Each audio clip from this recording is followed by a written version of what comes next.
looks like the first question we'll have will come to us from Gabriel Gonzalez. Gabriel, please go ahead. Hey, Glover. Obviously, the big question going into it is after having the fight rescheduled and everything, what is the feeling like going into this one? I feel great, man. The fight rescheduled, but we just gotta think positive. And the camp was amazing, and we going through crazy time, man. Just trying to keep a positive think in my head. Anthony Smith is a guy that a lot of people still have a lot of hype. A lot of people think he is still very close to the top of the division. I want to ask, you're on a 3-fight win streak yourself. Do you think that if you take out Anthony, that you might be a lot closer to the title than a lot of people are putting you at right now? Definitely. Anthony Smith is there with top few guys like Thiago Marreta and Dominic Reyes, and definitely beating him. I'll be right there, knocking on the door again. Finally, you guys are at the hotel. You're supposed to be quarantined and not doing too much. Can you just talk about what your plan is for the next 50 or so hours before you get to your fight? Just chill, man, hang out. I mean, I've been doing that for the last few camps, to be honest. I love the way, Trifecta, the PI is helping us with the food, so I don't even have to go out for food and anything. I just walk outside a little bit just to get some sun. It's beautiful over here, just for about 15 minutes. But that's all, that's all about it. Do the interviews and stay in the room and just concentrate and get ready for this battle. Hey, thank you, Glover. Good luck. You're welcome, man. Thank you. And next up, we have Jeff Wagenheim from ESPN. Please go ahead, Jeff. I'm wondering if watching the fights that went down on Saturday in an empty arena might change in any way your approach to your fight, because obviously with no fans in the building, people could hear the cornermen and the coaches what their instructions were to the fighters as the fight went on, and also some of the fighters said afterward that they could hear the TV commentary and they could hear commentators saying, "Hey, this fighter should be doing this or that," and they actually utilized some of that information during their fights. I wonder if that has any impact on your approach to this fight. Not really, man. It's just exciting. It's a new thing. Just gotta enjoy the journey and embrace the challenge. It's a challenge for all of us. Fighter with no fans in the arena. We love the fans. I was just telling about today. It's like a Guns N' Roses shows with no people there. It's kind of weird, but just gotta embrace the challenge. Go over there and do our max. So if you hear something from cage side of if Daniel Cormier says, "Oh, Glover should be doing this," you're gonna pay attention to him. Or you're gonna pay attention to your coach telling you to get something different. I'll be focused on my fight. Hey man, if Daniel Cormier say something, I might, who knows, I might listen to him. A lot of the times it's like they should be doing this, should be doing that, but it's a situation of as a fighting and what are you training? I don't know. I'm gonna pay attention to my coach, of course. They train me. They know what I'm capable of. What do we train, and trying to stay with the game plan. Sounds great. That's all I got. Thank you. Thank you. And next up, we'll take questions from Mike Bond with Rolling Stone. Mike, go ahead. Hey, Glover. I talked to Anthony when he was first trying to push for this fight in December, and he told me a story of back in 2013 after he lost his first UFC fight in Brazil. He was trying to leave the airport, and you kind of came up to him unsolicited and really, helped him out and, helped point him where to go. Can you just tell me your version of that story and why you felt compelled to do that with Anthony when, he was more or less just a stranger to you at the time? It's on my thing, man. It's like I see a guy struggle. I think he having a problem with translating or something. The guy wasn't understand him. I don't even remember the whole thing, but it's just like that's something I would do with anyone, man, especially seeing the guy after he lost the fight, going to the airport. It sucks. I've been there before, been in that position before. And, just trying to help the guy. And Anthony Smith is an amazing guy, man. He's a great guy. So, I have, me, I have no beef with anyone in the sport. I'm good with everyone. I respect everyone. But, it's time to fight. It's time to fight. Yeah, could you ever have imagined at that time that he would be a future opponent? Obviously, he was cut from the UFC right after that loss. It was a middleweight fight. Could you have ever imagined after you helped him on that day that all these years later he would be an opponent in a main event? No, not really. I mean, everything's possible in the sport, but he was fighting a different weight class. It's like usually if you're guys in the same weight class, you kind of like, even if you start doing his debut, you kind of look at him and like, hey, it could be a future opponent. But I not for Anthony Smith because he's in a 185. He was in 185 back then, and I didn't think about that at all.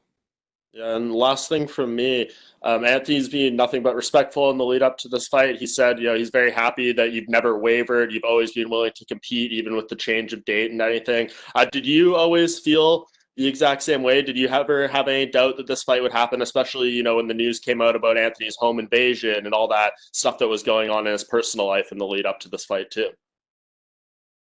Yeah, well, after I read the thing, when I see the headlines, I think my wife told me, Anthony Smith got, somebody broken in Anthony Smith's house. It's like, he's okay. First thing I asked was like, of course, because him and his family, I don't want anything like that to happen with with my worst enemy, and especially with the opponent like that in the sport. I just I'm glad him and his family is okay. And other thing, I was like, he's okay. Like, is the fight gonna still going on? Because even if he is like over there punching somebody in the head and could break his hand or something, I was like afraid of that. But I'm glad that everything works out well for him and for us. And last thing, he said he wants to be the first person to ever submit you in MMA. How do you feel about that? Hey man, a lot of people thought about that too. So you're my guest. Thanks, Robert. And next up, we have Jay Anderson from Cage Side Press. Please go ahead, Jay. Lover, welcome back. Just a couple of quick ones for me. I mean, it's been 6 years since you fought John Jones, roughly. A win here would give you your best streak since leading into that fight. What's changed in your game and your skill set since that time? I have to sit back, man. After I was right there, close to the title. I fought Anthony Smith. I mean Anthony Johnson and the Gustafsson. The both guys they beat me and they get a title fight. I was right there too a couple of times, and I gotta sit back and see validate things to see what I was doing wrong. I went to PI in Las Vegas, UFC PI, and basically ask for help, see what's going on with at this age, how to train, how I was training, and basically they say I was training too much, overtraining. I kind of knew that, at camps I was sleeping bad and everything. And last year, after I started following up the program, the diet, the program, the discipline, it helped me so much. I've been happier in a camp, sleeping better and everything. It works out great, three fights, 3 wins. So it was amazing. In 2018, I was in such a crazy camp. I think because of my age and I couldn't do the things that I was doing when I was 25, 28 anymore. And was going crazy, man. I was overtraining too much. I was like miserable in camp, thinking like, to be honest, I was thinking sometimes like, I can't wait until this is over, and this is a bad thinking. And right now I'm like, hey, I wish I was 30 years old so I can do this for another 15 years, Good stuff, man. And speaking of the age and a guy you are a big fan of, Mike Tyson. There's talk that maybe he comes back and takes an exhibition fight. He's got an offer for bare knuckle boxing. What do you think about him potentially even coming back for exhibition at his age? Yeah, man. He's a legend, man. Everybody's gonna watch that fight. Everybody's wanted to watch that fight. I don't know. I mean, I hope they come for exhibition fight. Full round to be good. I wouldn't want to see Mike Tyson with young guys anymore. But definitely guys that his age and maybe Holyfield. Who knows? I'd like to see that fight. That's one of the fights. Him and Holyfield. I watch that every time before my fights, and I watch Tyson highlights. Uh, Pretty much every fight, but like Evander Holyfield and Mike Tyson was one of my favorites. All right, man. Well, best of luck in your fight. Thanks very much. You're welcome. Thank you. Up next, we have Jordan Wahlberger with the horn. Jordan, please go ahead. Glover, thanks so much for the time today. How did the change of date affect your training camp here? I've been doing this for so long, man. It's not the first time a fight got postponed, and we just readjusted a little bit. The condition, I call the guys in PI, they changed the conditioning. We call off the sparring. We just keep ourselves in shape. And when they call again and say, because they call like a week after or 3 days after and say, stay in shape because we're going to call you very soon. So we just stay in shape, and as soon as they called the fight was going to be May 13, we went right back into sparring, and everything went well. I feel really good at this. Have you had any challenges finding sparring partners or getting your training in kind of through a regular camp? Yeah, definitely. We closed the camp with like 4 or 5 guys, the most. We have 2 jiu-jitsu guys, and my coach son, he's an Olympic. He's going to be in the Olympic 221. 220 is supposed to be, but well, we thought this 221. He's an Olympic boxer. So we closed that camp like that. But it's a challenge that I think my experience take over. I know how to train now. I know how to put myself in situations and make the camp better like that. I think it's a challenge for everyone. Awesome. You were scheduled to fight in Nebraska, the same place where he grew up. Now the fight's been moved to Florida, and there's no fans. How does that change the dynamic of this fight? This was supposed to be a fight for him in front of his own crowd. Yeah, crowd is a crowd, man. To be honest, like, people, the fans respect me so much. Like, I fought in Sweden, and I felt the love, I felt the respect of the people. I see guys take a picture with me in the street and say, hey, Glover, I always rooting for you, man. You're a great guy. You're a nice guy. But not this time, it's the energy of the fans, no matter what. No matter where, in the guy's house, in my house, in Brazil or Connecticut or whatever, it's always going to be the fans in the arena. It's going to be the energy. I don't want to get used to it with this no crowd, But like I say, it's a challenge that we're just going to have to deal with. You're on a 3-fight win streak, and there's a little bit of a logjam at the top of the light heavyweight division. What's at stake here at this fight? What are you guys fighting for? Where does this put you with a win? We're fighting this is going to be a great fight, right? Anthony Smith coming forward, I come forward, he got a lion heart, and I got the lion heart, a heart of a lion. We're not going to quit. And it's just for the championship, man. Well, I'm looking forward to get that title. This is the only thing I miss, at this sport, and I think I deserve it, and I know I have to fight Anthony Smith right now, and after that, I'll be right there again, man.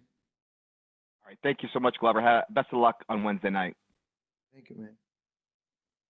And last up, we have Shaquille Majori from MMA Mania. Shaquille, we have time for a couple of quick questions.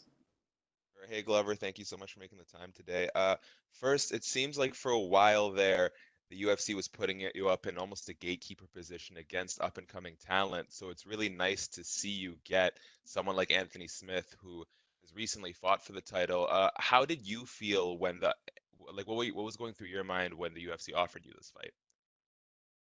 I love it, man. I wanted to fight Anthony Smith for a while, and the guys is over there in the top three right now, and yeah, take a guys is a higher ranking than me, it's a great opportunity because like I said, I don't take a fight, I don't say no to any fights, I'm going over there and fight anybody, um, doesn't matter who. They all tough in UFC. They all hard to fight, but like yeah, fighting higher ranked guys is it's a big step for me. So I like it. More for me here. Obviously, you've been asked a few times about what a win will do for you, but has the UFC or your management said anything explicit about what's next should you win this fight? No, not really. Uh, just gotta look up for this fight, win this fight, and then we see. And the last thing for me, sir, one of the things Anthony has expressed sort of disappointment about is it seems like every time he gets a big win, people are talking more about how bad the opponent looked as opposed to how good he looked. Do you believe Anthony Smith is underrated and overlooked by a lot of people? No, Anthony Smith is a tough son of a gun. He's like I watch his fight, man. He fought Gustavs, he fought. He beat a lot of a great.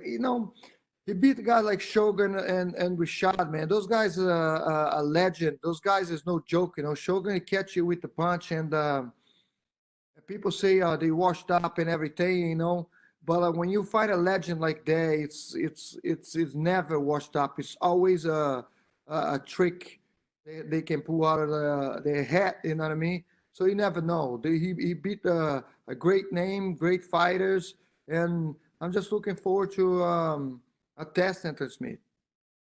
Yeah. Thank you, Glover. Stay safe, sir. Thank you, man. Thank you, Glover. You are good to go, sir. We appreciate the time. Thank you, man.